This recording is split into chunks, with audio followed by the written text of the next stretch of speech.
Okay, so hi. I did try to do a live stream, but my phone had other ideas. Seems to be working fine on video, but it didn't want to play ball with YouTube Live. So thank you to the people that did turn up. I believe at one stage there was 25 of you, so thank you very much for that. And I am extremely sorry that it kind of messed up. So, without further ado, what I was going to talk about, and this will be completely unedited because I do not have the ability to edit the video at the moment, which was why I was going to do the live stream. So, this video, how not to do a van build. Everybody does build videos on how to do a van build. I figured I'd do one on how not to do it, because the way I've done my van build, I do not recommend anybody doing it this way. It's been rather stressful. So those of you who followed me for a while will know that I was living in a self-converted horse box. Unfortunately, with my health being as bad as it is now, I decided that I couldn't stay put. I did try to stay put, but I couldn't stay put. I just keep getting itchy feet. I need to move. So because of that, I decided that I would sell the lorry, buy a van, convert the van into a home, travel with the cats and the dog. And as we had a new addition to our cat family in the name of Charlie, who I think is outside at the moment, who I rescued from the farm. He was in a very bad way, very tiny little baby, and he was limping. So I took him under my wing, and he's now firmly embedded in our family of cats. And because of my health issues, I decided that having a smaller van that was easier to park, drive and manoeuvre would be better than keeping the lorry and driving the lorry around. So I put the lorry up for sale. It sold to the first person who came to see it. And I had 2 weeks in which to find a new van and partially convert it so that I could move it out of the lorry into the van with all my stuff. Now, those of you who have moved from a large vehicle or a house, you know, whatever, a lot of space into not so much space, will know how I felt. I ended up getting a storage unit, ferrying stuff backwards and forwards, because I knew I'd have to live in the van while I was converting the van. I do not suggest you do that. I cannot say that enough. Please, if you have the choice of not living in a van while you're converting it, don't do it. It's incredibly stressful, and just don't do it. So I moved most of my stuff into storage, and then I bought a van. The guy who I bought it off of offered to put a full MOT on it, and he said he would fix the locks because the side door and the back door didn't lock properly. Now, this wasn't a van that I'd say was ideal, but it was the only van I could find at the time. So I left a deposit, and then that was on the Tuesday, I think, a couple of days after I'd taken the deposit for the lorry. And the following Monday, I went with my friend Steve to pick it up because Steve was going to drive it back for me. When we got there, unfortunately, we found out that the guy didn't have the most recent V5, and the vehicle was not currently taxed. So that meant A, I couldn't tax it to drive it back to the farm, and B, I'd have to wait 4 weeks for a new V5. I didn't want to be waiting 4 weeks for a new V5, and I didn't want to be driving an untaxed vehicle, or Steve driving an untaxed vehicle. So I apologised, said no, I needed something that I could tax straight away. He accepted that was okay, gave me back my money, and then I had 4 days, 5 days if you include that Monday, to find another van and to get it partially converted, in that it would have a bed for me to sleep on, and preferably something on the roof to stop me getting dripped on.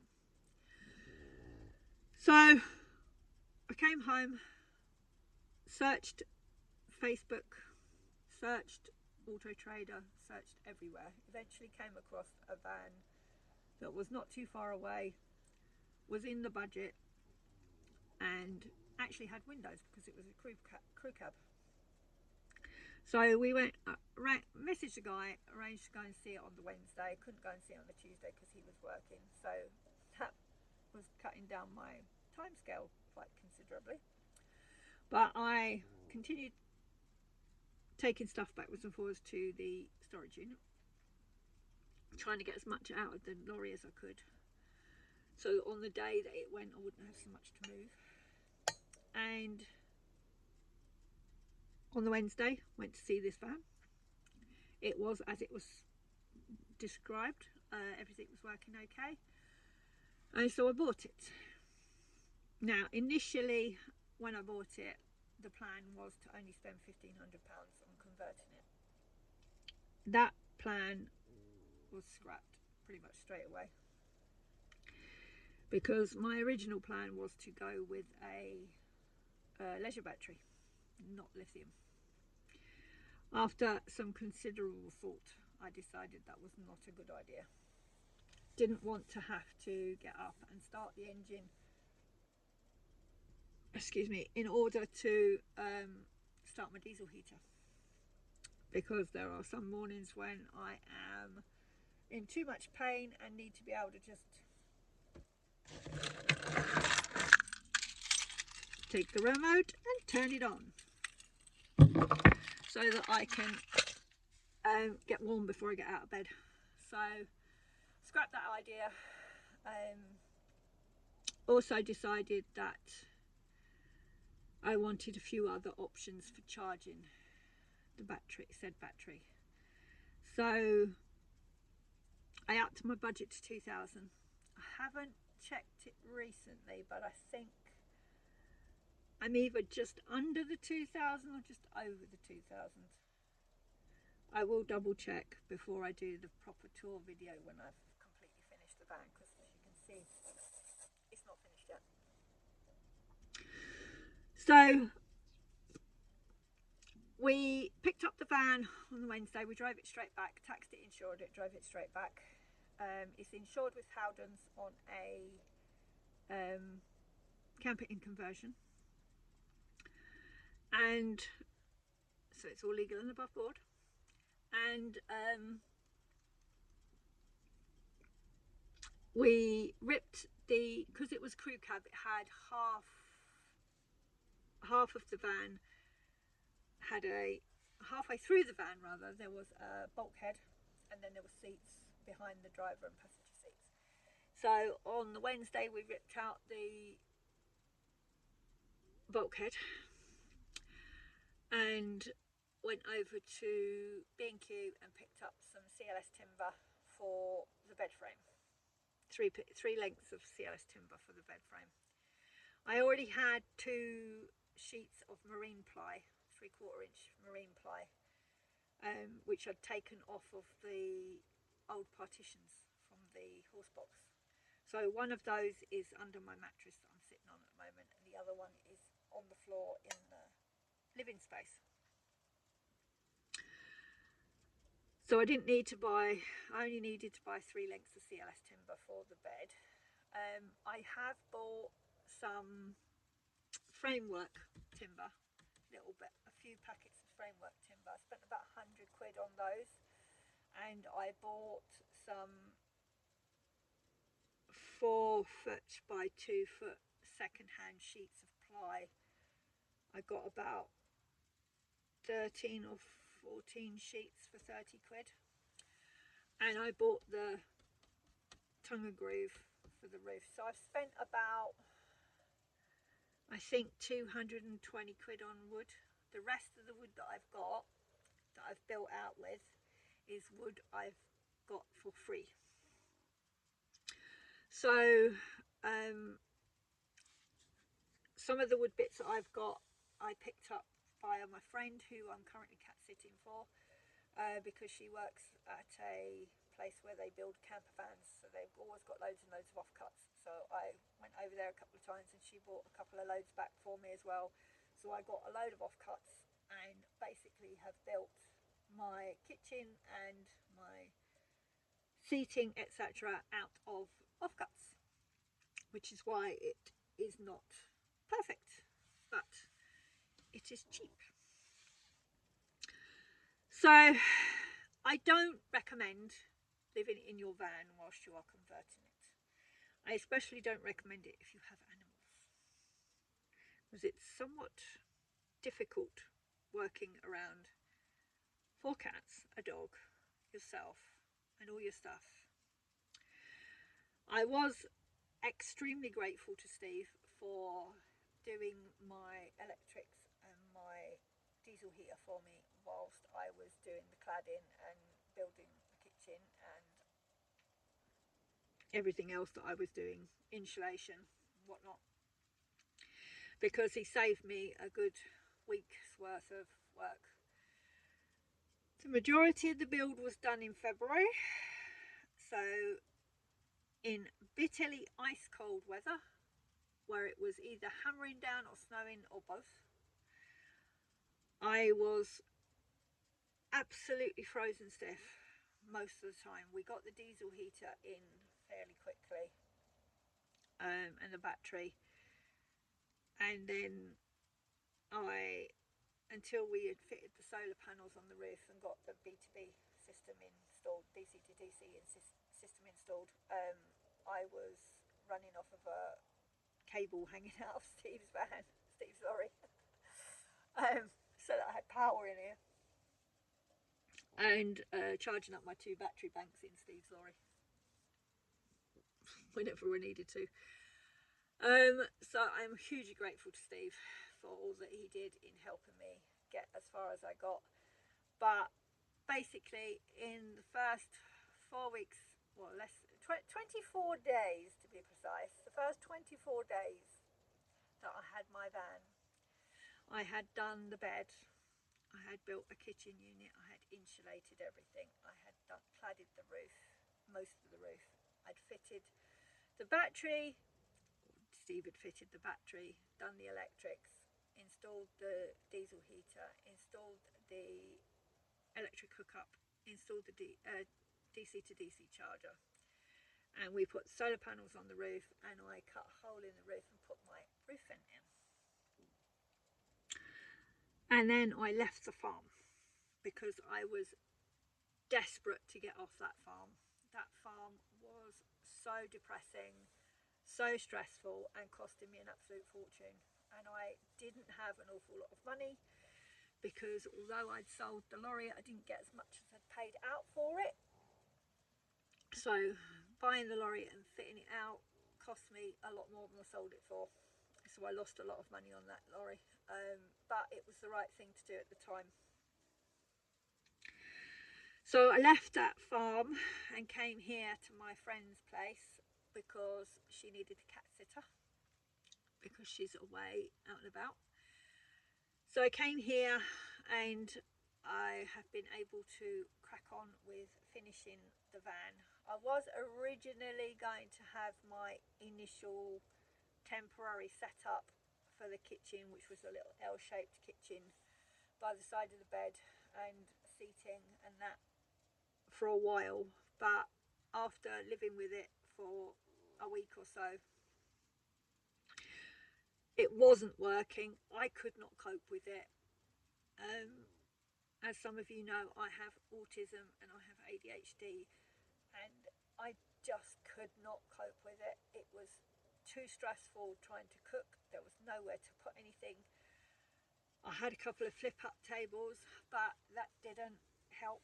So I decided that as I was going to be here for a month, I would rip that out and start again.